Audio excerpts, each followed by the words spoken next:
Clerk of the National Assembly, distinguished guests, ladies and gentlemen, I wish to express my heartfelt gratitude to the honorable members here assembled for the high honor that you have bestowed upon me by electing me as the Speaker of this august House.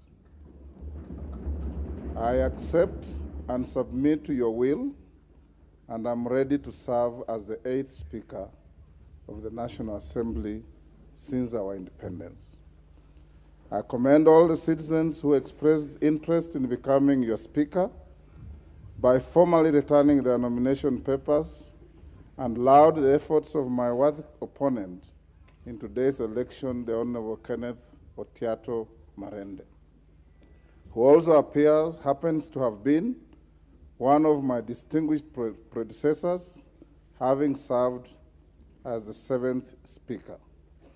My other distinguished predecessors include Sir Humphrey Slade, the Honorable Frederick Mbiti Gideon Mati, the Honorable Moses Kiprono Arap Keino, the Honorable Professor Kimetet Arap Ngeno, the Honorable Kausai Francis Xavier Olekaparo, and my immediate predecessor, the Honorable Justin Beda Njoka Muturi.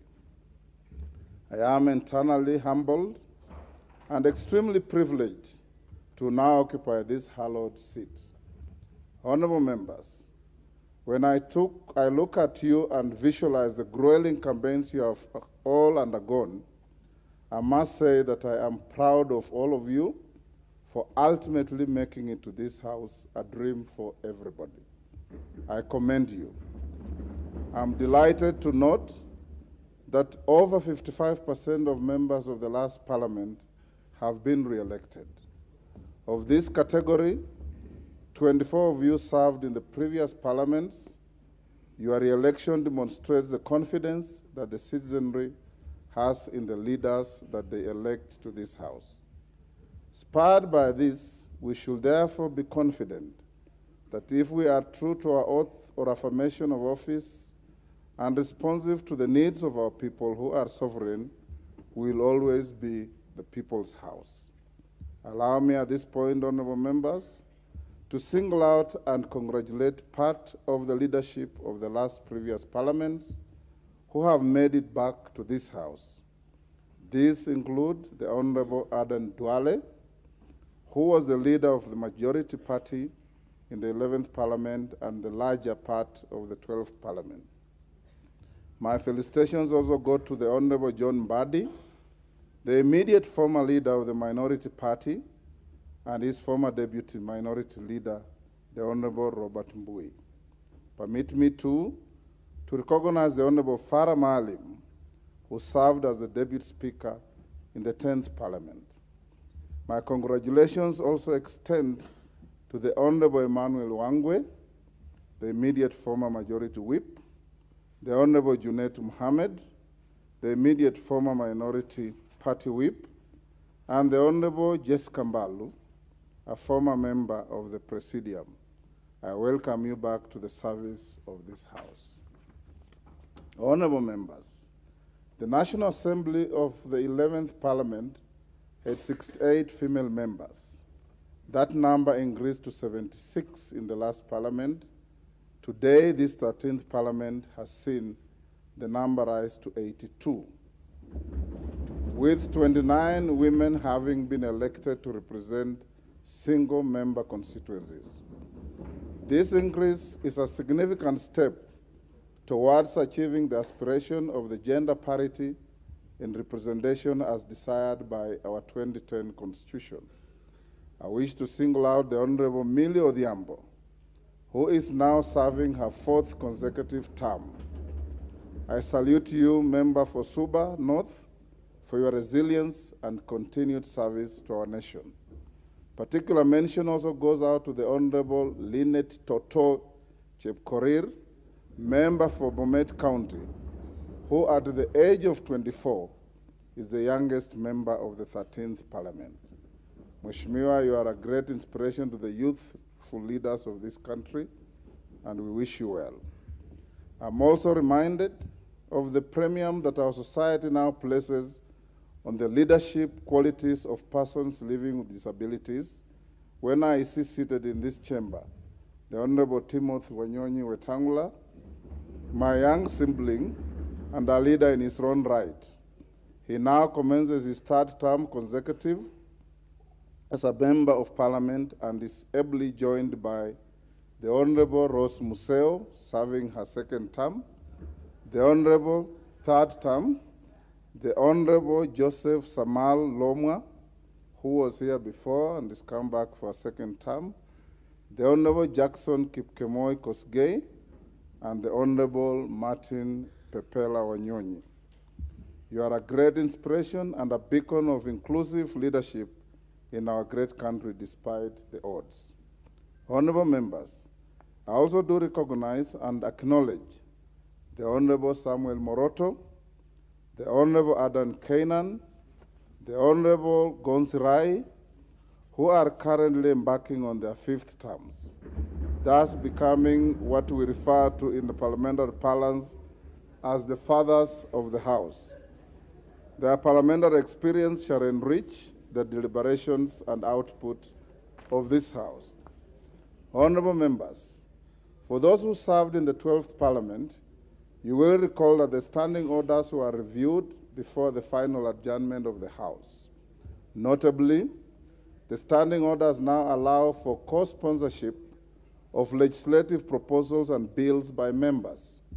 Members of this House shall also be able to co-sponsor bills with senators and vice versa, where an unidentified member shall be in charge of steering debate on a Senate bill in this House.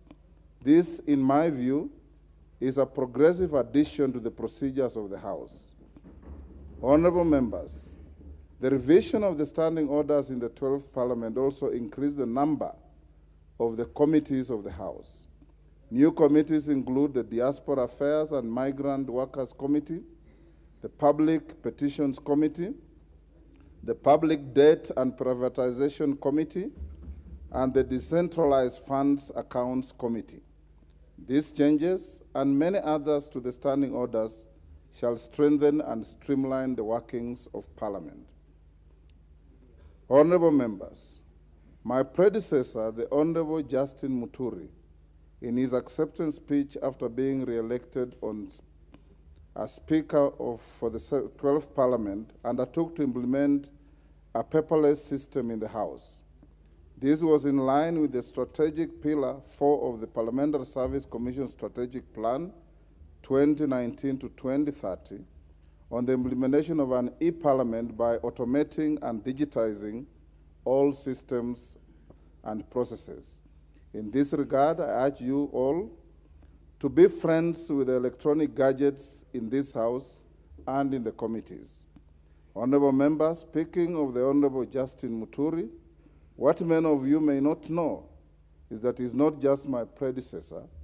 He was my roommate at the University of Nairobi, at the School of Law. He was also my classmate. He is my age mate and a longtime friend. We made our debut in Parliament together in the 7th Parliament. We were appointed earlier in our years as magistrates on the same date. Indeed, I do not know whether to call it fate, sheer coincidence, or maybe it's God's plan, but whatever it is, our paths in life have always met, and today they meet again. Indeed, although once in a while we have found ourselves in different political sides, our friendship with the Honorable Muturi goes back many years, and I'm therefore honored today to take over from my dear friend. Honorable members, the Honorable Justin Muturi shall be remembered for the great legacy and reforms he leaves behind, and you do not have to look further, just look around. Members who have previously served in this House can attest to this. Members of the 13th Parliament shall move into the new modern offices in the tall brown building you may have seen at the corner of the Parliamentary Square, a project that was well executed under Honorable Muturi's leadership. As the chairperson of the Parliamentary Service Commission, he has left behind an excellent and professional parliamentary service. His communications and rulings on various constitutional practice and procedural matters were landmark, novel, and rich in jurisprudence. I could go on, but all I can say, he did a great job for this House and this country. Honorable members, I am particularly honored that for the first time in the history of Parliament, the Honorable Justin Muturi has also set a precedent through a symbolic and formal handover process that you just witnessed when I was declared the Speaker. This is not only honorable, but it is an act that shall remind us for a long time of his great leadership style. The symbolic handover process by a Speaker should indeed be part of the traditions of this House, and it is a practice we should carry on. Having said this, join me now in applauding the former Speaker of this House, the Honorable Justin Muturi. Thank you. Honorable members, the author Gary Levy, in the book Speakers of the Canadian House of Commons, notes that presiding officers in the Commonwealth customary relinquish their right to participate in debates. Put differently, despite the title, a speaker does not speak but allows members to speak and presides over debate in the House. I'm aware that the Constitution precludes the Speaker from voting on any question proposed for decision in the House. But as your Speaker, I'll let my work speak for me. Honorable members, in this 13th Parliament, I undertake to prioritize two key issues. These are enhancing public trust in this House and the institution of Parliament, and nurturing and upholding comity between our two houses and between the National Assembly and other arms of government, with particular attention to our judiciary, which has often appealed for reasonable consideration by the legislature.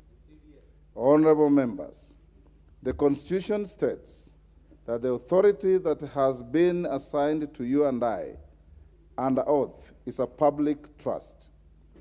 Hubert Humphrey, the 38th Vice President of the United States of America, is quoted to have stated that, I quote, "Anyone who has ever been elected to public office understands that one commodity above all others, namely the trust and confidence of the people, is fundamental in maintaining a free and open political system." In assuming our respective offices in this House, we are under a constitutional obligation to discharge our mandate in a manner befitting the offices that we have been entrusted to hold. As your Speaker, I undertake to strengthen public trust in the institution of Parliament. I will be keen to midwife, through the Parliamentary Service Commission, live broadcast of committee proceedings and the full operationalization of Bunge TV channels to highlight the work done by this House and its members. In addition to the live broadcast of chamber proceedings, I will support efforts to further actualize the provisions of Article 119 of the Constitution on petitions made to the House by adequately facilitating the work of the new Public Petitions Committee. To my mind, ensuring meaningful access to the House will, like a transparent glass, make Parliament more visible, disrobed of the mystery that people might perceive of its processes. Honorable members, my second assurance to this House is that I will actively maintain committee with other constitutional bodies, promote consultation, and cultivate healthy relations with the bounds of our Constitution, within the bounds of our Constitution and our governing statutes. In the exercise of our oversight functions over state offices and public bodies, I will strive to ensure that all material information necessary for the work of Parliament is availed in a timely fashion by the persons in the National Executive ultimately responsible to this House. I shall strictly enforce the requirement enshrined under Article 153(3) and 4 of the Constitution, which requires cabinet secretaries to attend before the committees of the House to exhaustively answer questions and give full and regular reports on matters under their control. Honorable members, indeed, as some of you may be aware, I served in this House as a member as from the 7th Parliament, and I therefore fully understand what it is to be one of you. I have also been a senator, and hence I also fully understand what it is to be a sibling brother. I have served in the executive as a minister and assistant minister in different portfolios.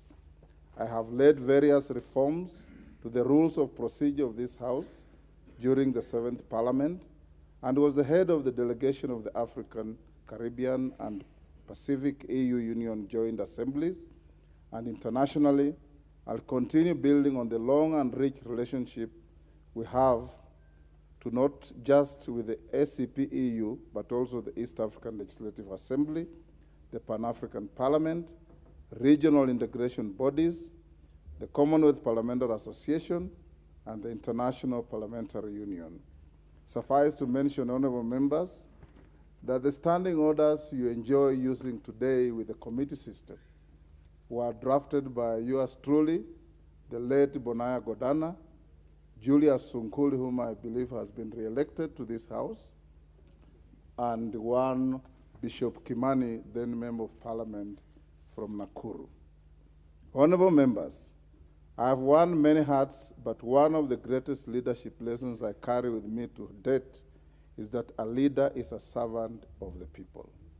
I live by the great words of the 22nd and 24th US President, Grover Cleveland, who served between 1885 to 1889 and 1893 to 1897, who once said, and I quote, "Office holders are the agents of the people, not their masters."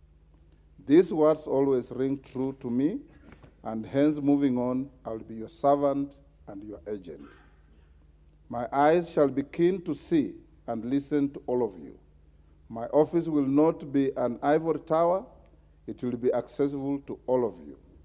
I understand to be impartial and promise to see to it that you are able to effectively discharge your constitutional mandate.